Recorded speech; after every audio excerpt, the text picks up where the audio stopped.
Hello, everyone. Kiri from the Red Dawn here, and welcome back to the channel. It is the match review in the first leg of the Champions League quarterfinals. PSG 2, Liverpool nil. Uh, yeah, it's another defeat in Paris. 2-0 the final score, but we're lucky it wasn't 4 or 5. You know, after that 4-0 thumping by City in the FA Cup of the weekend, I think we all expected a reaction, but what we got was, well, it was survival mode from minute one. We all expected PSG to throw the kitchen sink at us. We got away with murder.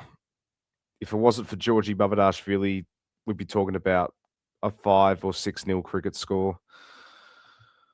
Let's talk about the tactical tragedy from Arne Slot. He played a 3-4-1-2 formation, deploying Ibrahima Kanate, Virgil van Dijk, and Joe Gomez as the three centre backs for the first time I've seen Arne Slot manage this club.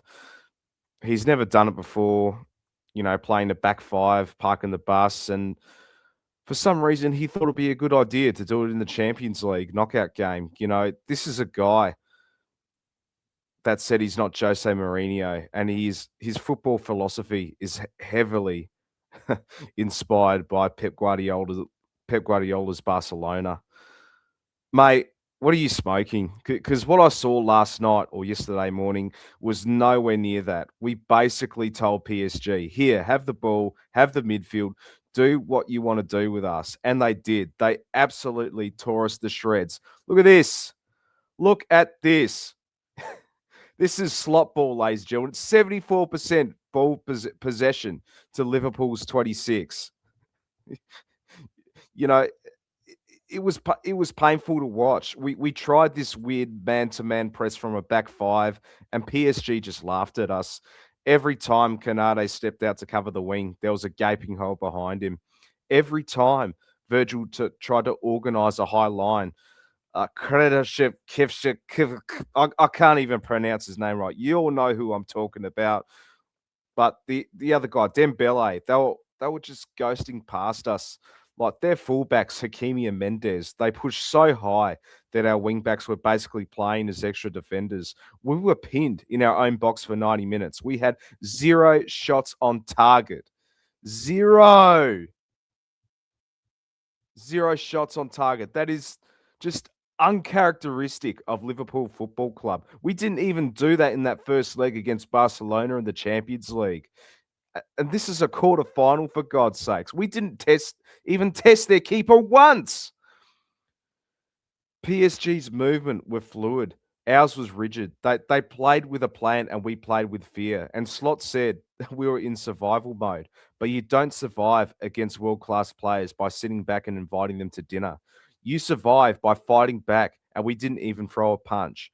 No identity, no press, no courage. If we go into the second leg at Anfield with that same scared to lose mentality, we may as well throw in the towel now, because whatever that back five experiment was, it needs to be binned, buried, and never be spoken of again. And then we got the Mo Salah situation. It's getting toxic, isn't it? Our record goal scorer, a man who lives for these European nights, sits on the bench for 90 minutes while we are crying out for a spark. What's Slot's excuse? Oh, that we were pinned in our own box and it wasn't a game for Mo. Are you kidding me, man? Are you kidding me? Seriously? If you're 2-0 down, you put your best player on the pitch. It feels like Mo is being made a scapegoat for a system that isn't working. And it's starting to feel like a very messy divorce. And frankly, Mo deserves better than being treated like a player, on a loan in his final season. It is an absolute disgrace. I just can't believe it. That how it's ending like this as well. But let's get into the player ratings. Starting off with Georgie Mamardashvili, made critical saves from Doe and Dembele. He was left helpless for the deflected opener, but he is the reason why we're still in this tie. He gets a 6 out of 10 for me. And if all you guys think that Mamardashvili was the reason why we lost this game, you simply don't watch football. Like, if it weren't for him, we'd be down by 4 or 5 goals. Like, even Allison can't even save that first goal. There was nothing he could have done there. Like, you got to cut this guy some slack. He's coming into a team filling in as the first choice keeper. It's a tough job. It really, really is. You know, I don't know. I don't get the hate with this guy. Ibrahima Kanate, yeah, just beaten too easily for the first goal, but he did make a textbook last ditch tackle to prevent a third, and he was the best out of our back three. He gets a 5. Virgil van Dijk, no leadership, was repeatedly dragged out of position by PSG movement. 4. Joe Gomez struggled in the back three, and he was overwhelmed by PSG's pace and direct play for the second goal. 4. Jeremy Frimpong, disappointing. Yeah, just did not offer any outlet on the right-hand side and failed to impact in the final third. 4. Milos Kerkez, always high work rate and energy, but he just often gave the ball away and cheaply under pressure. Not his worst, but far from his best performance. He gets a 4 as well. Moving on to the midfield, Ryan Gravenberch. Opening goal was deflected off by him, but again, bypassed too often by the PSG midfield. He gets a 4 as well. Alexis McAllister booked for a reckless first half challenge, but he just could not influence the game whatsoever and struggled with the technical speed from PSG. 3. Dominic Soboslai, yeah, he's been awful as of late. He just lacked his usual explosiveness and was often a step behind the play. Where was that final third? 4. Florian Wirtz was really quiet, isolated, and he was hooked out of the game. We know he's been balling for Germany, but nothing for us at the moment. He was a passenger all night. Very disappointing. 4. Hugo Katike, not the return he would want against his former club, just could not get going in the game, but he gets a 5 because he didn't have any service. Moving on to the substitutes, starting with Andy Robertson, came in for Kerkez to bring some more experience to the left flank, but he spent most of his time defending the deep against PSG's electric wide play.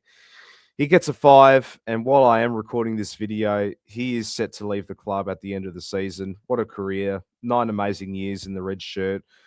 Thank you, Robbo, for your service, mate. I might do a separate video later in the week. Cody Gakpo, don't need to say much about him. He gets a 3. Curtis Jones got thrown into the midfield for physical presence that has been bypassed all night. He gets a 5. But I think he has to start against Fulham tomorrow. Alexander Isak, some good energy, some good movement. But like Ekatike, he was starved of service as well.